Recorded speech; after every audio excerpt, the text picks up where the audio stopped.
Good day, everyone across North America. This is John Garmendi with Sony's Professional Solutions of America, welcoming you to a special edition of our Tech Tuesday. These webinars were started in response to the COVID crisis so that our customers, resellers, integrators, and consultants can stay informed and up to date on Sony's latest products and solutions. Today's session is a special panel discussion entitled Growing the Value of Your Digital Signage Investment. Join us as our panel of thought leaders from AdTech Systems, BrightSign, OpenEye Global, and Sony will discuss business strategy, advancements in technology, content strategy, deployment planning, and management strategies. This week, you'll also have an opportunity to interact directly with our panelists via polling at different points throughout the discussion. A few items of housekeeping before we begin. As in previous webinars, there'll be an opportunity for Q&A, so please submit your questions via the GoToMeeting question panel.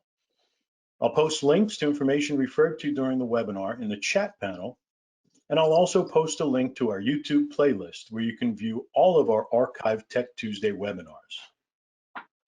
Joining me today as our moderator is Joe Mendonca, Director of the Digital Media Practice for AdTech Systems, and the other members of our panel, Brian Mazzaros, CEO of OpenEye Global, Jeff Hastings, CEO of BrightSign, and Rich Ventura, Vice President of Sony's B2B Imaging Products and Solutions Division. I'll turn it over to Joe now and join you all back here later for Q&A. Thank you, John. Good afternoon or good morning, depending where you are in the world.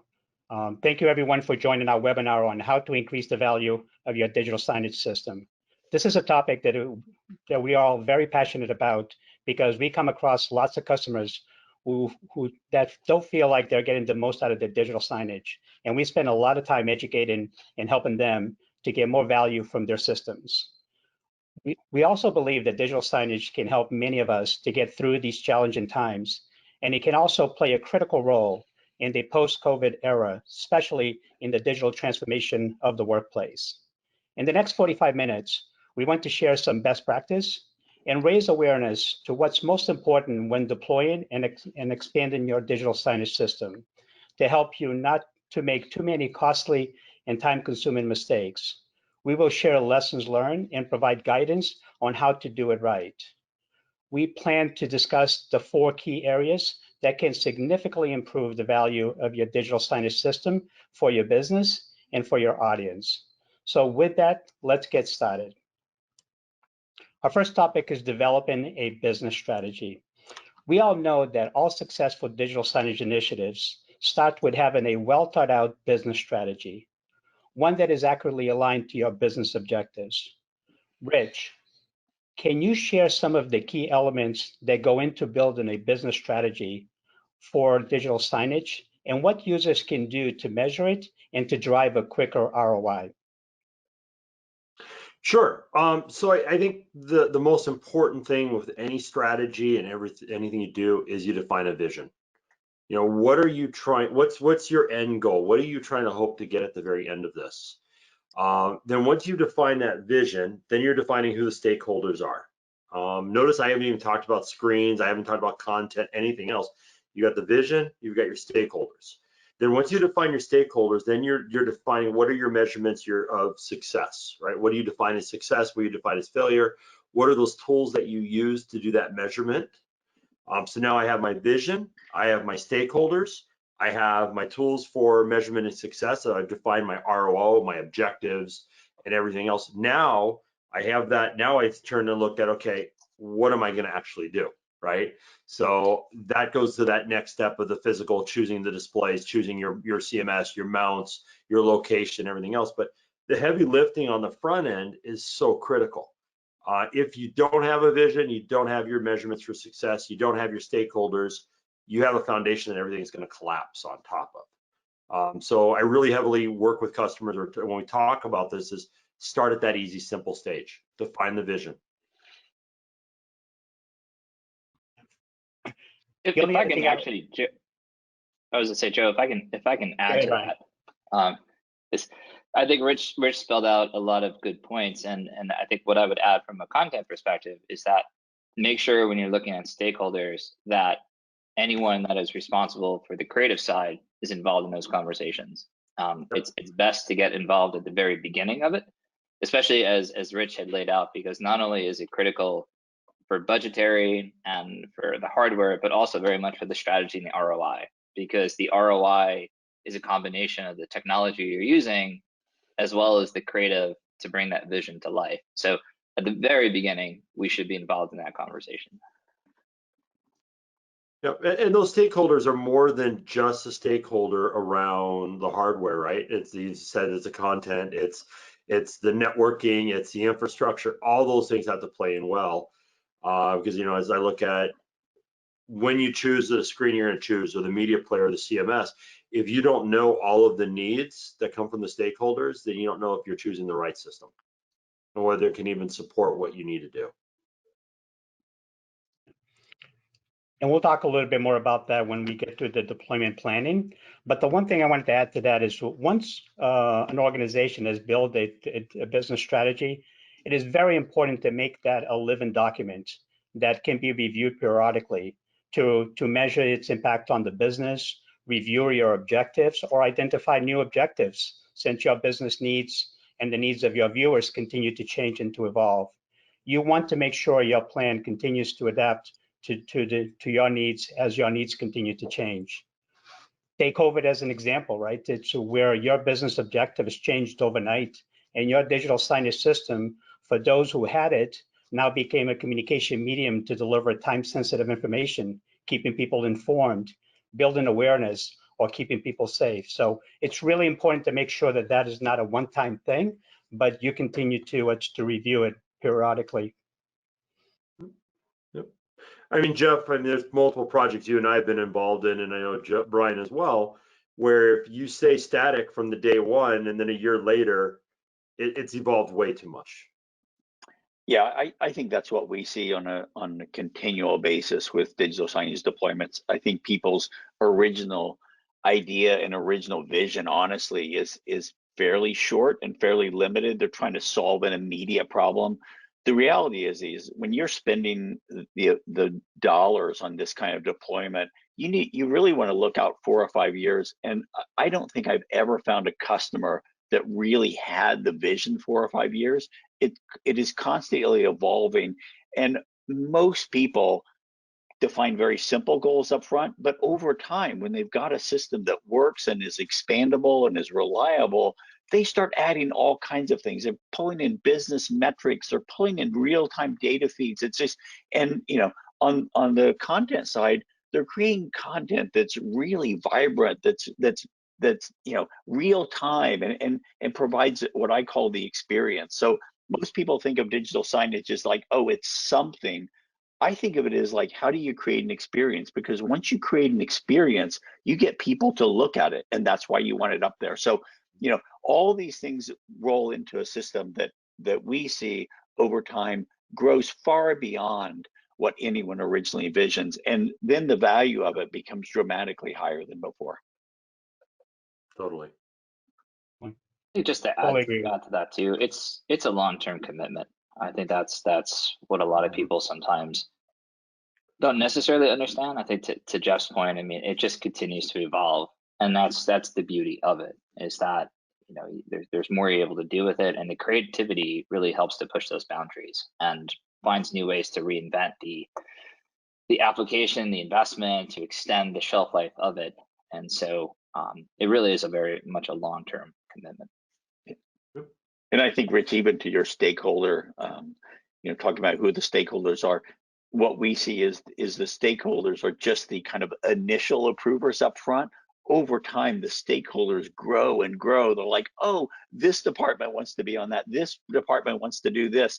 And the ideas really just blossom. So the ones that we see that really are successful in these deployments get over the initial hurdle, get something that's doing very well, and then get other stakeholders and other uses of that system in place. And to Joe's comment earlier, you know, having a system that was flexible so that when COVID hit, all of a sudden the business objectives of that signage network completely changed overnight that no one could have seen.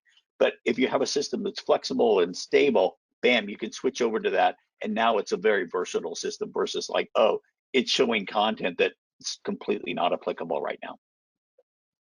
So Joe, to maybe add a little bit to that strategy aspect, right? And what I think is critical, and a lot of times we think of a strategy as a short term, and we think very narrow in terms. And Jeff had said Jeff, how many meetings have we all been into where you said we can do all this stuff, and then the customer looks and goes, "Oh, it can? I didn't think about that," right?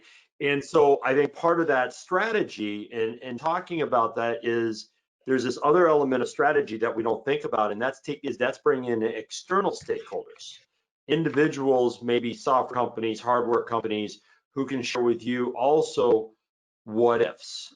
And I think that plays into your strategy as well, and that's the chaos aspect, right? Because now you're introducing something outside of your element, but it also gets you to start thinking the what if. So when you start thinking of a strategic plan, it's not this narrow short term, and it's not this so wide that you're getting lost in the reeds, but it's a progressive plan, right? I get from this stage to here, and now this opens up, and now I go to here and here and here. I think as we look at digital signage blossom into the industry, and COVID's been a great example because we've been able to multi-purpose these signage networks in areas we didn't think we could, and that falls into your long-term strategic planning. But the one point we're trying to drive home is that you need to start these projects with a business strategy. We still see too many people that deploy technology.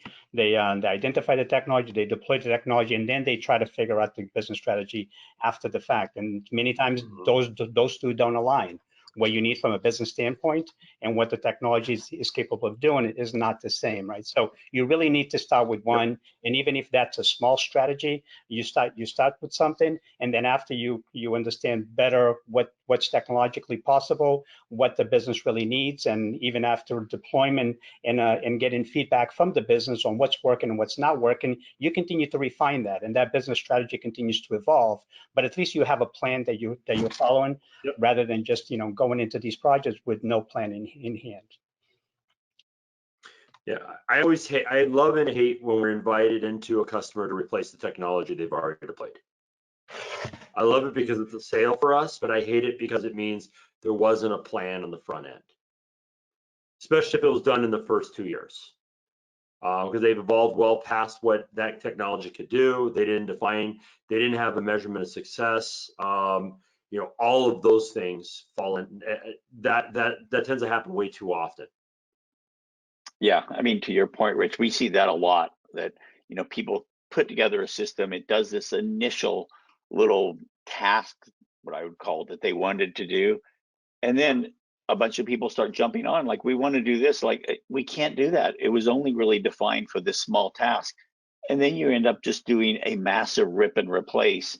And it's always a kind of a like lump in our stomach when we go into those, because it's like we know that they're just throwing out a lot of money that was spent, and had they put up front a little bit more thought, maybe a little bit more money into the implementation, they wouldn't be doing this rip and replace. And when you start doing the rip and replace, it's not only the cost of the equipment, it's kind of the failure of the team that implemented it, so they get kind of a bad rep in the organization.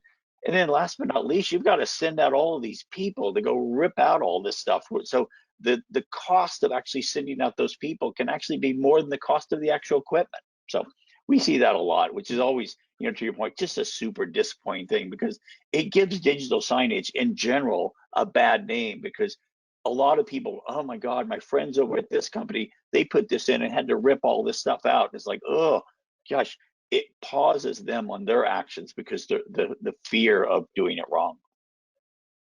So Joe, one of the key areas that we need to impart into the vocabulary, into a deployment when you look at digital signage, is the whole battle of ROI. Everybody constantly says, I need to know the ROI of the system, right? Well, ROI is, yes, it's very important because you know your investment, but to really define against your strategy, it's an ROO discussion. It's a return on objectives. Strategy defines the big picture. Your objectives are part of that strategy, right? And I think when we look at it from whether a digital signage solution or any solution, I don't care if it's video conferencing, it's putting a camera on your desk, a laptop, doesn't matter. What were your objectives? Were your objectives accomplished? How did you measure the accomplishment of it, right? That if those all fall in line, ROI happens. But I think part of the challenge we've had, and right, wrong, or indifferent, is we've had it so ingrained into the industry that I have to know an ROI number. I need to know that I spent $1 million and I got this much back in this period of time. And the problem is with digital signage, and Jeff and Brian can test this as well, the percentage of a digital signage deployment having a direct financial and not a soft financial impact, a soft dollar impact, is tiny. You're going to get more soft dollar impacts, unmeasurable, right? It's increased productivity, it's increased awareness, it's done all of these things, and maybe it only drove 20%, only 20% of the impact was financial. That's where ROO needs to become a much more part of this conversation than it has been in the past. And I know, Brian, you live in the experiential world, and so most of your stuff is ROO driven. It is, and you know, I think a large part of this, though, when you kind of go back to your points of the failures and what happens with networks, especially in experiential and other sides, is that the content piece of it, I feel, does not get enough attention in the very beginning of these conversations. And Jeff, it's to your point. I mean, it's to both of your points. You talk about investing in hardware that does not deliver what the customer wants 2 years down the road, and I think a large part of that, in one, it's improper budgeting, but two, it's not all the stakeholders are at the table. We've walked into a large amount of situations to where creative was an afterthought. It was designed to the system that's there, and if you can't creatively figure it out, you're not going to meet those objectives. You know, it's you're putting. Sometimes it's not good to necessarily put the technology always in front of the creative. You know, you do need to come to the table at times and think through that creative strategy. What is that over a long period of time? And then how do you align that with the technology so that you can keep up where the creative needs to go in order to hit these objectives? So I think that's a large part of why you see some of these failures, is because not all the stakeholders are involved in the conversation at the beginning. Yeah, and I would just kind of jump on that, Brian, and push it a bit harder on the content side. Is I think a lot of people view content as, oh, it's a video or it's an image. That was 10 years ago. Today, there's HTML, there's all this other interactive stuff. There's all kinds of information that's being real-time rendered on the screen, and looping video or images. I mean, if you're thinking that's your direction, you should stop. You should just stop right there. That's my whole advice to people, is think of this as an experience. And if you as a user, would you want that experience of just having kind of videos? No. Create what is going to be an experience that also becomes varied throughout the various locations. Each location over time becomes its own little experience. And that's what we see. And then you get content that's really tailored for each area and its experience. That's when things become, you know, really compounding in terms of ROI and ROO. It's how you get the value out, because now people are looking at this stuff all the time because it's dynamically changing. So I just wanted to jump on that in terms of content. A lot of people, I'm sure, listening to this think, oh, content is video or it's images. It's like, no, that is just just a tiny drop of it. The real content, the content that's going to keep people looking at these screens and excited about that, is really going to be to having dynamic and evolving content.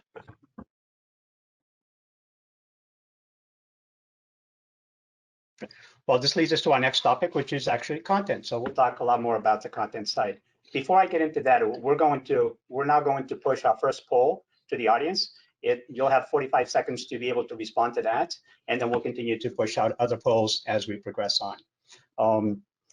So let's move on to content. And Brian, I'll start with you, right? So we always say that content is king. Content defines the value of a digital sign, that a digital sign has to an audience. But a lot has changed as it relates to content. Viewer expectations continue to evolve. There's now more types of content being used than ever. and the amount of content sources desired to be displayed have grown. It no longer is a simple task with just one group creating and publishing content. Can you talk about the importance of developing an impactful content strategy to govern content within an organization in order for users to keep digital signage relevant and valuable to their audience? Yeah, this is, I mean, like you said, Joe, I mean, this is a great segue from what Jeff was just and Rich we were just talking about. I think what needs to be thought of at the very beginning too is back to the ROO. What are the objectives and what are you trying to achieve? Not just from day one, but over a long period of time. And so you have to look at who's your audience, why are people coming into the environment, what are they looking to achieve, or what do you want them to achieve, or how do you want to connect with them? I mean, these are all questions you need to ask in the very beginning to at least understand what are the next 5 years or 2 years, or as long as you want to sort of plan, and what are you trying to accomplish over that time? And so it's really important to understand that, then to go back and think about how are you creating or how are you generating content to support each one of those aspects of your program over that period, and what is needed to do that. And then that's where you have that opportunity then to go back and look and say, well, how does the technology help me to automate part of that process, or how do I incorporate data, or how do I look at machine learning, or how do I look at other means of curating content that'll support these objectives that I've defined at the very beginning of the program, or thinking through the content or the overall budget. And that's another part. I mean, I feel repetitive in some cases, is that there's not enough emphasis, and I agree with everything Jeff said, there's not enough emphasis put on the value of content from a long-term perspective. Just because it's not tangible, it's not a tangible item that you can hold on to, doesn't mean it doesn't hold value, or it shouldn't be valued in the same way you value the technology. It's just the reality, because you need the content is going to bring out the value of what you're investing in the technology. And so all those really need to be carefully thought of and discussed amongst the team, amongst all stakeholders. As I said before, and I feel, again, repeating these points, is that there needs to be creative input at the beginning as you're defining what it is that you're looking to achieve with your digital signage program. You can't just focus strictly on the IT and ignore creative, ignore marketing, ignore other stakeholders in your organization, whether you're retail, hospitality, transportation, theme entertainment, all those different environments. Those stakeholders need to come together and not operate in silos, because that's ultimately, again, another breakdown in a lot of these programs, is that no one knows what the other group is doing without having this proper coming together of an ecosystem to support it. So content and strategy is key in keeping all of these different groups together and be able to sustain a long-term success for this program. So Brian, I remember a project, I can't remember if you and I were involved in this. This goes back years ago, where we had a customer who came, they built a project. It was a $3 million budget. They ended up budgeting everything. It came out to $2.8 million. They left $200,000 for the content. They deployed this across, I think it was like 75, 80 locations. They left $200,000 for content. They needed $1 million for the content. So instead of doing the right thing, what they ended up having was their logo, and they ran PowerPoint. I remember it. And $1 million investment. But it's a common situation. I mean, Rich and Jeff, I mean, we've had these conversations so many times. You walk into these scenarios, and it's like mission impossible. You're given this task of how do you create this full immersive experience for $200,000. Okay, and to be honest, it's getting to the point where you have to laugh at it, because it is an impossible for us as content developers to achieve these desired results, or create this visual perception that they have in their mind on a budget that limited. And that's where and the pushback is always, why weren't we involved in the beginning?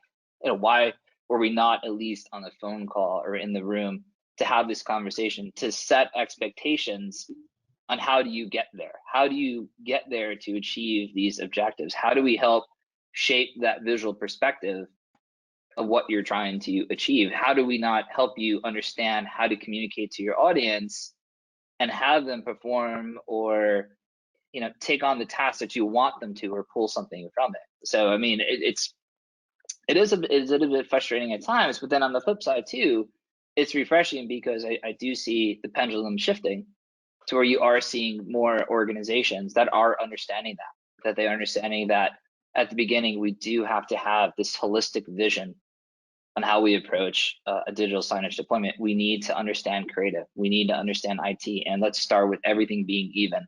And then we'll figure out how do we applicably apply the budgets after we've had these conversations and level set on expectations. I think the other challenge is that if we go back 5 years ago, organizations, they had a single purpose for deploying digital signage, and that became very manageable, right? But now that organizations are deploying digital signage across their entire organizations, we're addressing a wide variety of business use cases. And the same content requirements for one department or group may be different than another, because one may be more experiential, the other one may be more operational, the other one may be more communications. So in order to kind of be able to address the content requirements, the management of that content, and continue to address your return on your objectives, you have to be able to have a strategy or a map or a plan that you follow in order to ensure that always continues, because it's not just a single use case. It's not just a single purpose anymore.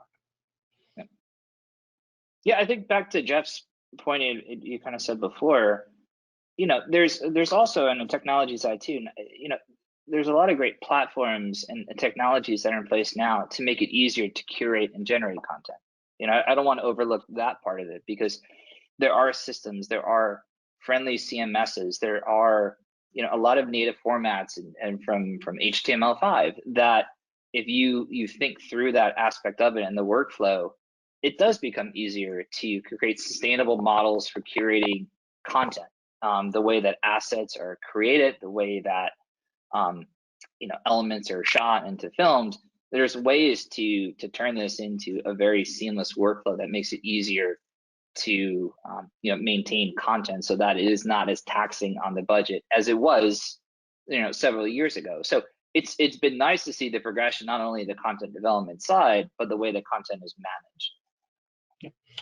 And I actually feel that the ability to automate content to a screen is a game changer for organizations, because in the past, content creation was by far the biggest burden and the biggest expense for any organization due to the amount of content required to keep your audience engaged.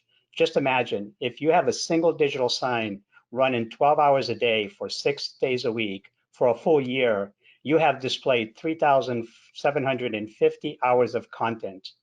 And we all understand the importance of keeping content fresh, up to date, and relevant to your audience. However, there often isn't a lack of valuable content already available across most organizations to use that could be made visible to an audience, which can be fully automated to the screens, removing the time and the labor costs to make that content. So it's automating content really has changed the value and the significance of what we actually display to our audience.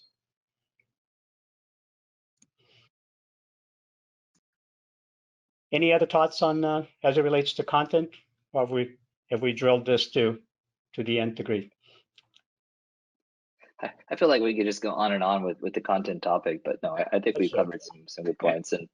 And I think, Joe, to your point though, I think the automation process, like I said, is worth noting, because there has been a lot of great advancements across the board on what is available to us as practitioners and designers to simplify that process.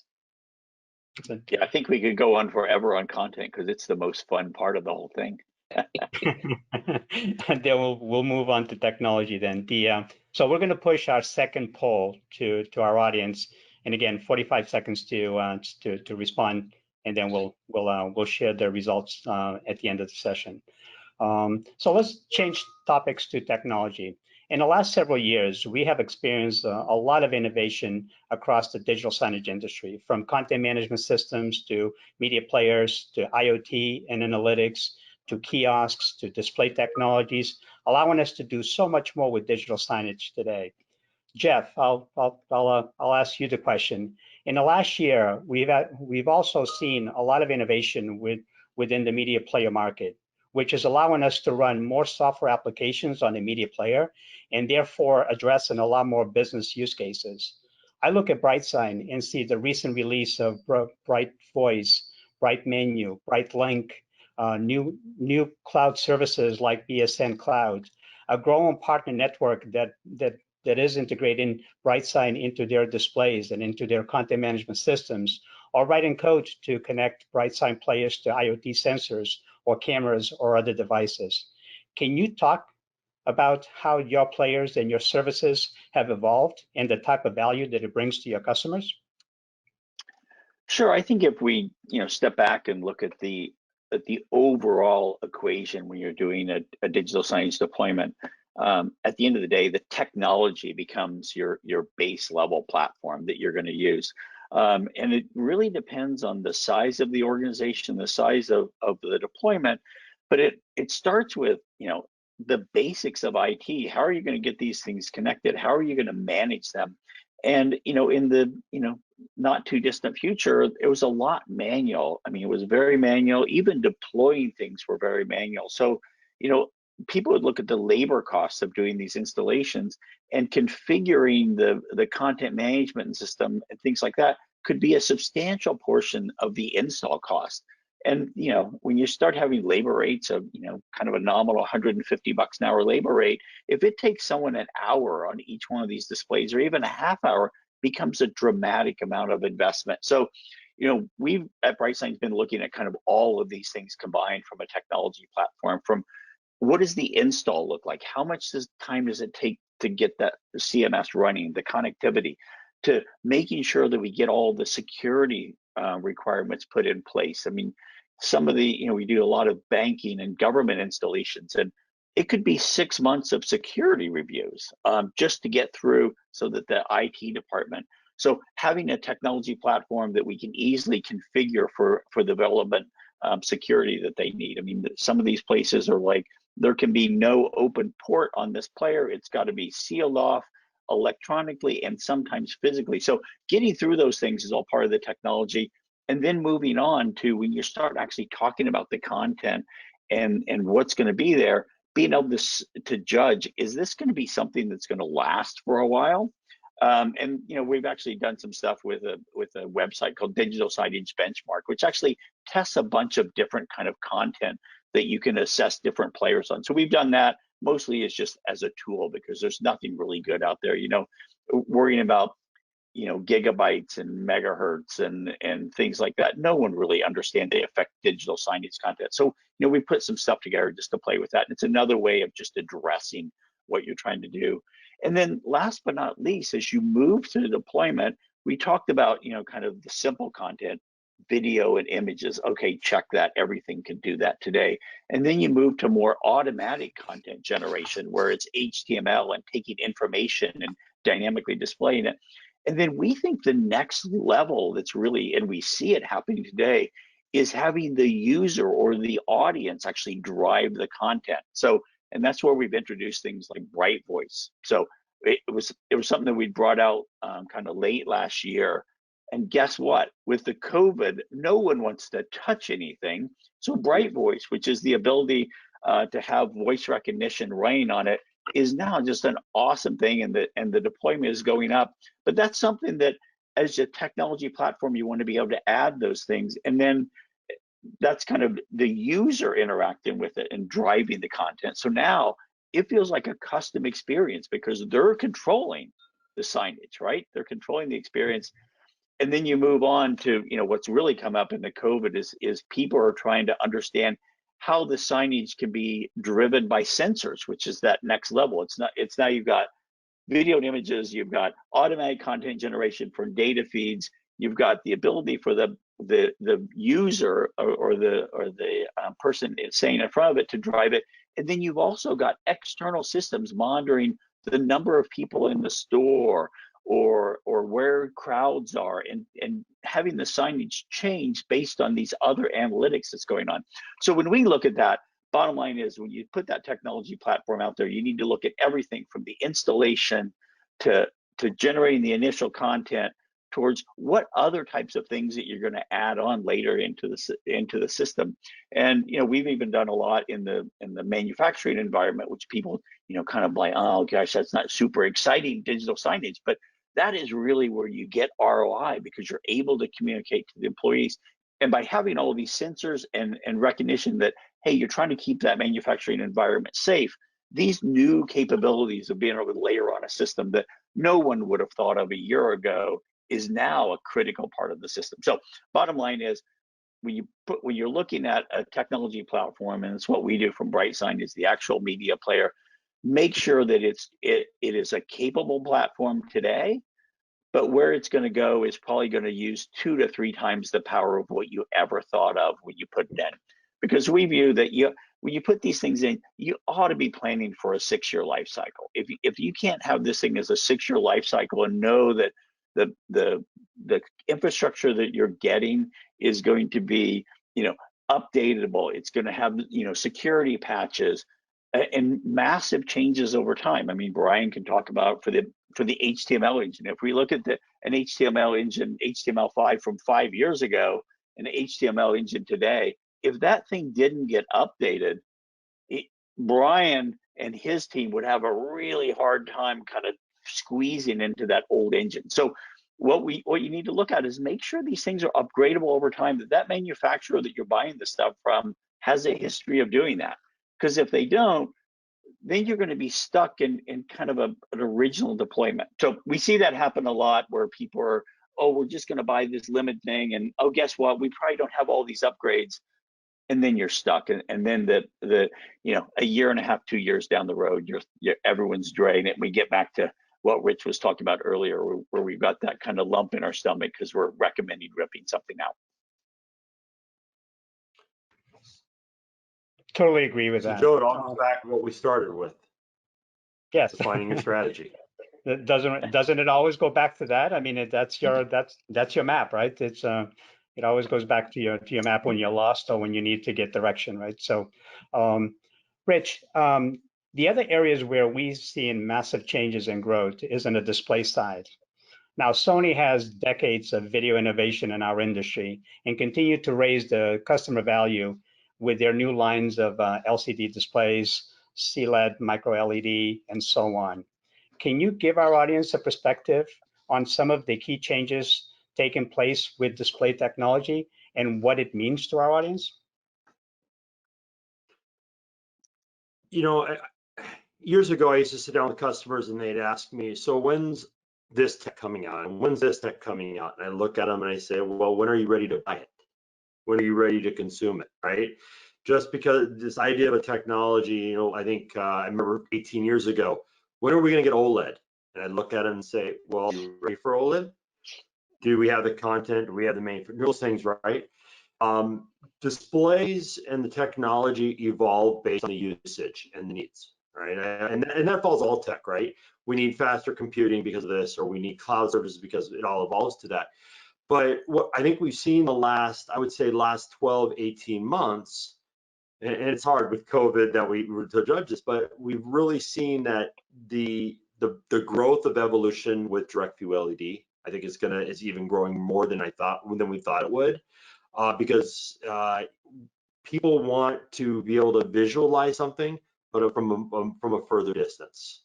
They want to see a bigger LED wall, maybe a collaboration area, or they want to see it in a storefront, or they want to see it, whatever the application. So LED continued evolving, and it's going to continue to grow. And now what we're seeing is obviously that continued focus on smaller pixel pitches, and we're also looking at even on, we've heard a lot more and more, I see in the last 6 months, about micro LED. So we're seeing that evolution, and the great thing about Sony is we saw that years ago when we introduced CLED, right? That was the direction that we started in that place. I think the other thing that we're starting to see, and I think it's less of an evolution of technology, but more of an evolution of focus, is you don't need to have 900 different large format displays to do a job. Smaller, more focused product lines, products that have more utilitarian usage to them and features and functions and needs are a lot more valuable than going and saying, well, I can buy from this manufacturer and I can buy 8 different 49-inch LCDs for all of my needs, right? You're seeing more of that condensing up. And that's happening naturally, but it's also happening out of necessity. The other thing I think is that we're seeing is the display is the focal point. It's what we all look at, but the display needs to have more to it, more smarts, more intelligence. And so whether it's IoT, whether it's having embedded solutions, things like that, that's the continued evolution of displays. And having a lot stronger tie-in for control to the CMSs and to the media players is becoming so critical in this day and age.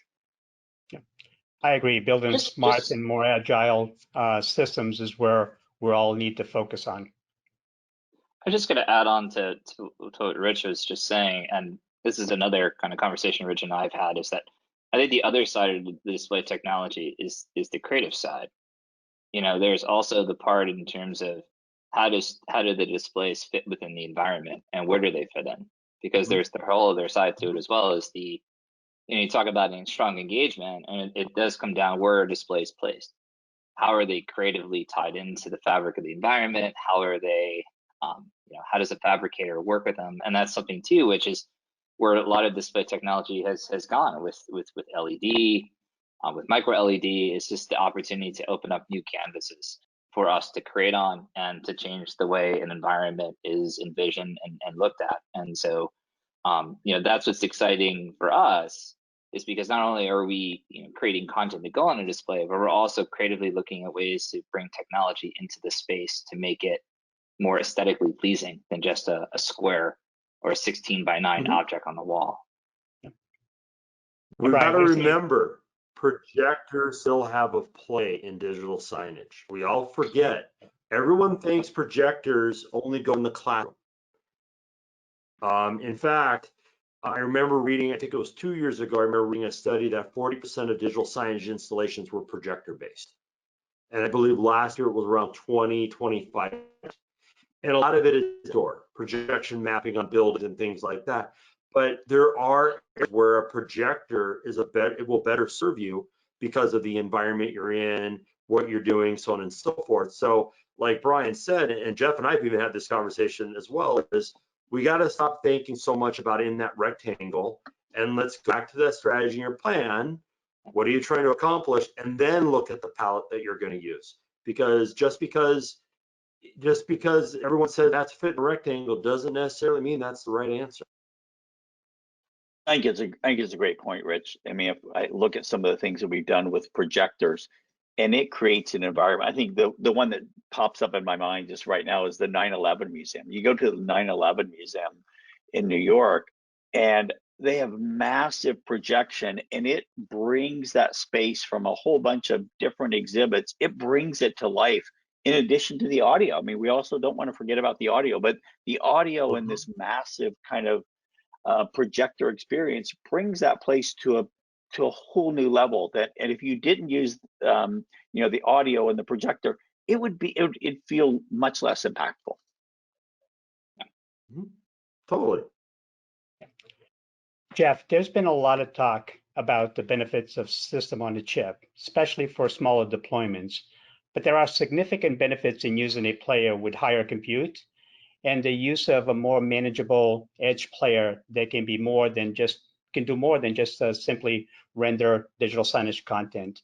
Can you talk to the differences and the advantages of running a BrightSign media network versus using a monitor with a built-in system on a chip? Yeah, so I think, you know, what we've been talking about, you know, during this whole webinar is there's lots of different solutions for lots of different deployments. And we talk about, you know, the ability to grow over time. And some installations, for a lot of small installations, they actually need a point level product. You know, very well it could be you're a small little quick serve restaurant and you just need something that's essentially showing the image, and it's, you know, you're not changing the pricing. Those kind of things, like take that SoC and put in there. It's going to serve you well. But as you start moving up into other environments where you really want to be able to grow and expand, it's where the value of a bigger platform, a more powerful kind of sustainable platform comes into play. And also the, kind of the upgradability of it. If you look at most SoCs, not all of them, but I'd say most of them, is they actually come from their consumer TVs, the actual platform in there.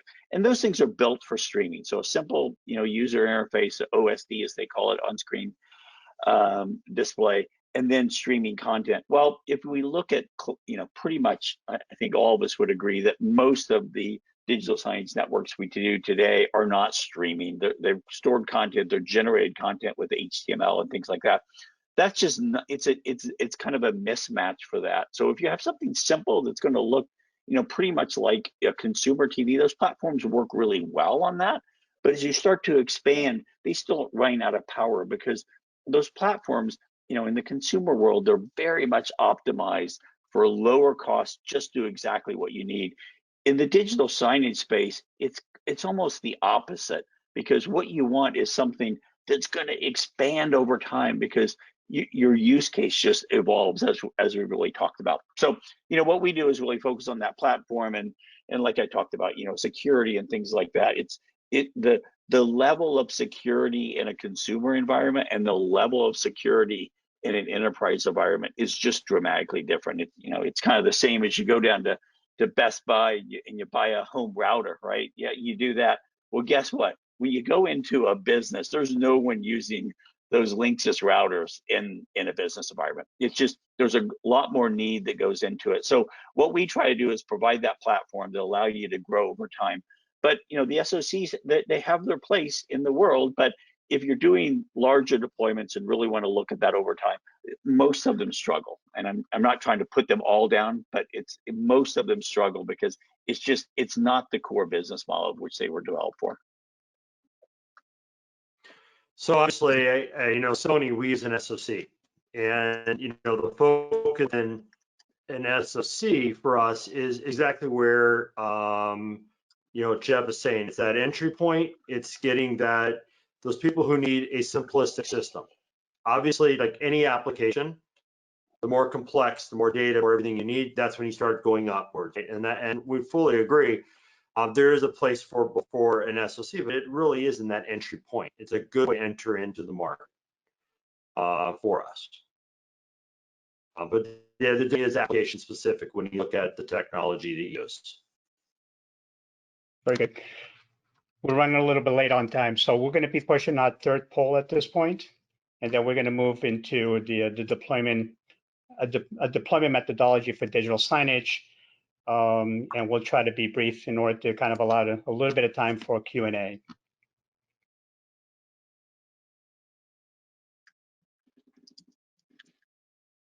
So Grace, if we can put the slide up, that would be great.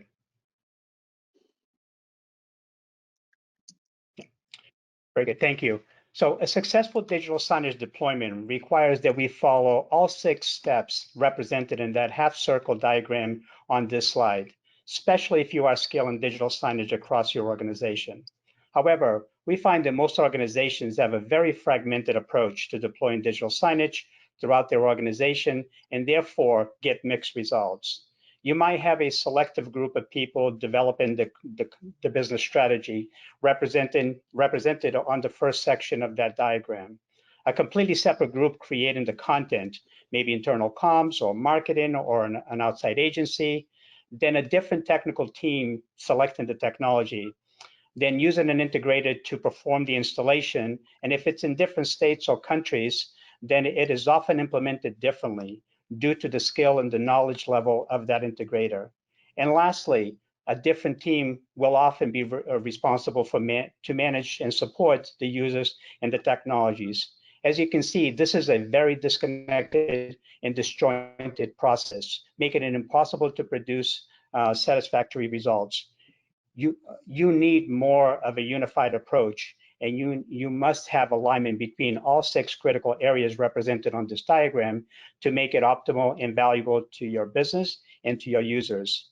You also need to make sure that every stakeholder is involved from the beginning, vested into the project, and understands the business strategy to ensure that they are all working towards achieving your business outcomes. The technology should always be selected based on what the content requirements are, and the content needs to accurately address the business objectives. And the ease of use and the effective management of your system has everything to do with the selection and the implementation of the technology. Too often, we find organizations selecting and implementing technology before they work on the content and on the business strategy. That is completely backwards. Any thoughts from any of the panelists on the deployment methodology? I think that's it. I totally agree with that. I mean, it's all those. Those are the key points that you want to look at when you start bringing the whole thing together. Yeah, it follows a process, and I think that's critical, right? Is you're following a process, which is an area that most companies skip. And then to Jeff's earlier point, the other big problem that we see in current deployments is just a lack of a plan for ongoing management and support of the system, right? It's that becomes critical to continue to see benefits and value in the system as they continue to scale it out. So with that, we have 10 minutes left.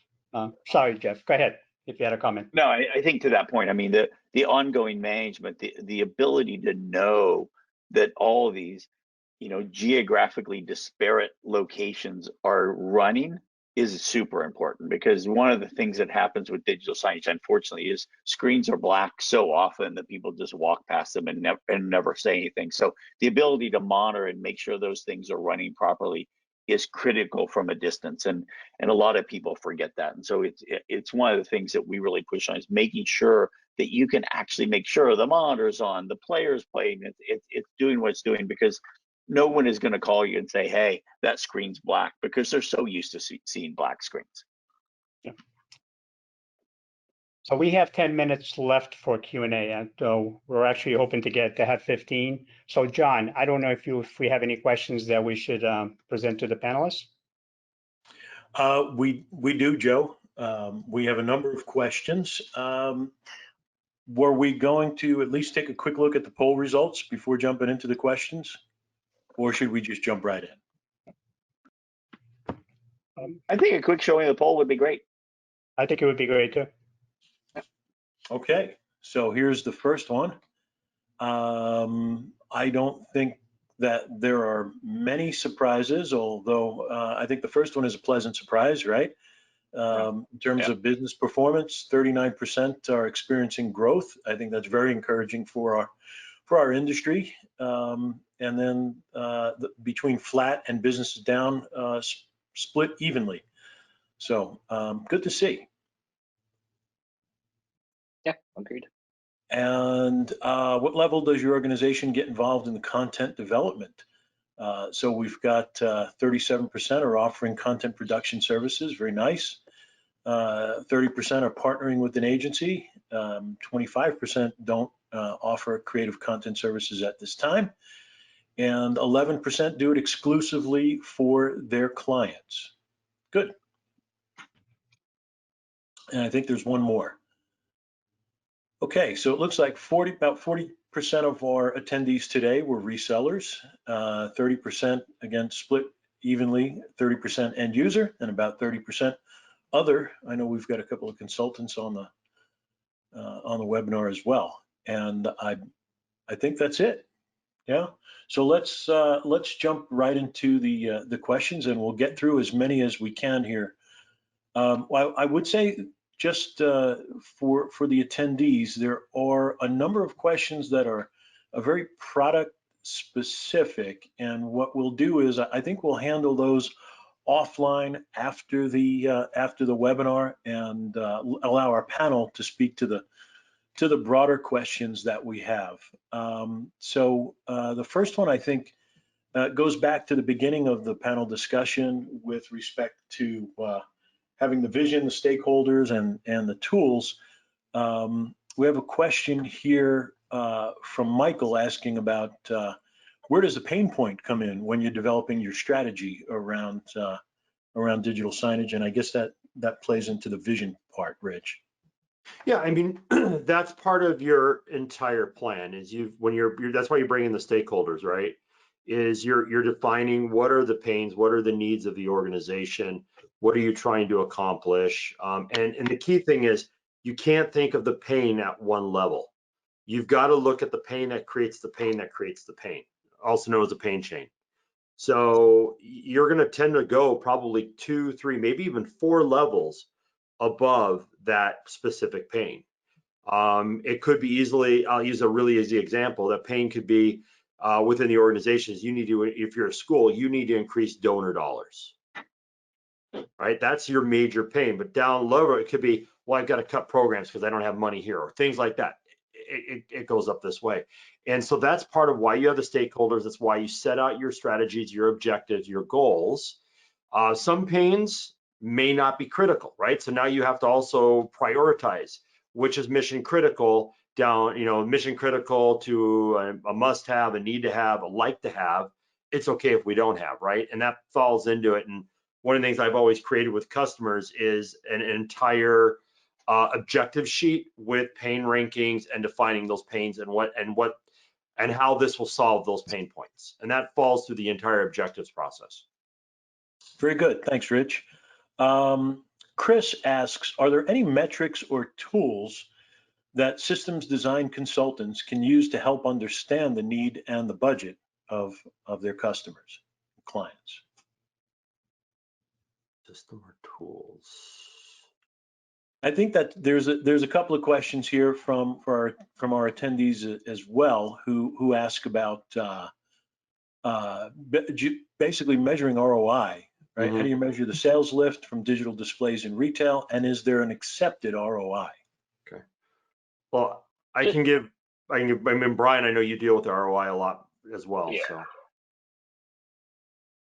I mean, I'll start off, and I think this will tee you up nicely. I mean, I think one thing with approaching ROI that people kind of forget is you need to set benchmarks. It's one thing if you go into an environment and you deploy a program and you say, well, has it been successful? There's ways that you can measure that, but it's also nice if you know what you're going into. So do a study prior. Take time to understand, document sales, document what it is the performance metrics are, what are your KPIs. So then you have something to actually measure it against. That's a critical part that a lot of people never, unfortunately, undertake. Yeah, it's A/B testing. I mean, think about Science 101 when we go back to high school. You've got your control group and you got your test group, right? The other problem I think we have is, let's use retail as a great example. A retailer may come to you and say, well, I want to know the ROI of my competitors for digital signage. I laugh every time that question's asked to me because my first answer is, do you have the same CMO? Do you have the same store footprint? Do you sell the exact same product? Is your floor of the store, I mean, all those things, are you identical? And the answer, of course, is no. Well, then how is their ROI really going to matter to you? ROI is a personal journey. ROO is a personal journey. You're defining your metrics, you're defining your measurables, all those things. What is an acceptable ROI or an ROO number to you may not be the same to your competitors. It's personal, and that's one of our biggest challenges. And Jeff knows this as well as I do. We're companies that we've dealt with in the past that walked into our clients and said, I can guarantee you a 75% ROI if you deploy my solution. And I've had customers tell me that, and my answer is, against what? Exactly. Yeah, and we do a lot of just retail displays, a lot of manufacturer retail displays, and what I always recommend to people is figure out what your baseline is, and a lot of times you can get those from point of sale reports from the various retailers. Get your point of sale report, put that as a benchmark, do a trial, find 20 stores, find 10 great stores, 10 underperforming stores, what you believe in. Run a test with some signage in those stores or some displays, find out if it makes a difference, because it's, as manufacturers and content creators, the last thing we want is a deployment that doesn't give you what you want. So we try to do those tests and then they fine tune it to get what they want out of it. But doing tests are very important, but getting the baseline information is just an absolute starting point. And, done right, almost everyone can get to the ROI that they feel is appropriate. And the ROI is very different, right? I mean, if you're If you're selling a product that's $1,000, you only need to sell a little bit more of that to get a large ROI. But if you're selling furnace filters that are $4.50 a piece, you got to move a lot of those. So it all really depends on kind of, you know, what your price point is, what your ROI really definition is. Very good. Question from Leslie. She asks, can you give an example of how content can be automated and what kind of technology or format is appropriate for automated content creation? Ooh. Well, Yeah. go ahead, Brian. Here. I was say, Jeff, I know you've got. I feel like all of us could give our own spin on this one. Yeah, I mean, I'm not going to cover it all on it. I mean, simple. I mean, HTML5 is a great language for automating. You know, I mean, great examples of it is, I mean, just straight up data visualization, or if, you know, we do for some of our banking clients, you know, visualizing rates, you know, pulling in data or information that's available out there through a website. That type of dynamic data is very easy to tie right into an HTML5 frame set. Yep. You can add on to that, Jeff. I'm just scratching the surface. I mean, it's just like we see this stuff. I mean, you know, from the manufacturing environment, it could be, you know, what is the flow on the production line? Okay, you know, what do we need to do to improve that? Where is the bottleneck on a production line? And if you're an individual worker, you'd never be able to see that, but you can visualize it. You can take in the weather. A lot of people don't think about it, but, you know, selling goods can depend on, it's outside. I mean, of course, the stupid simple case is it's raining outside, show umbrellas. Guess what? That, like, people may not know you have umbrellas. So it's that kind of stuff that you don't think is really automation, but it really is automation. It's taking data to drive the display. It's all trigger based. It's 100% trigger based. Exactly. And a lot of the current content management systems, they all provide APIs in order to be able to integrate to business applications, and that could be ERP, it could be you know, Salesforce, it could be anything that you're using to manage information or manage your operations. You're able to connect to and automatically pull that information, you know, put it in a visually appealing manner and display it on the screen so that the people that work in that space have the ability to or have visibility to what's important to that business, right? So there's a lot that could be done there. You can also automate the process of connecting to social media feeds or other types of you know, industry-related information that has some relevancy to a space or a particular area. But there's just so much you can automate today. In fact, I would say, especially within the corporate space, probably 70 to 80% of everything you see on the screen today has been automated, and only a smaller percentage is really content that gets created on a manual basis. But that's where we, you know, it's really important in the beginning to really understand what it is you need to communicate, the type of experience you need to provide, and the level of engagement you're trying to create with your audience. And then from there, you begin to just develop a strategy to how much of it can you automate, where the source of that information is, and how can you tap onto it and publish it appropriately so that it gets displayed where it needs to be displayed, right? So, but there's just so much that can be automated today. Very good. Thank you, Joe. I want to be respectful of everyone's time. Maybe we'll take one more question. Mark asks about the correlation between resolution imaging. So his question exactly is, have you noticed an increased interest in higher resolution imaging among your customers and clients? I mean, there's always an interest on 4K, but the key is with 4K is having the content for it, and I don't think we even have the content ready for 8K yet. And so you need the content and you need the media players to drive it. There's interest. I think it's more in the experiential side and probably in the retail side where we see that. But I mean, there's still so much focus around traditional HD content, and a lot of people don't want to pay the cost. That's 4K content is very expensive. I will say, I mean, the cost is coming down. I mean, I agree with what Rich said. I mean, the other side, the cost is coming down in terms of if you're doing live action shooting, camera costs are coming down. So it's a little bit easier to produce and capture 4K.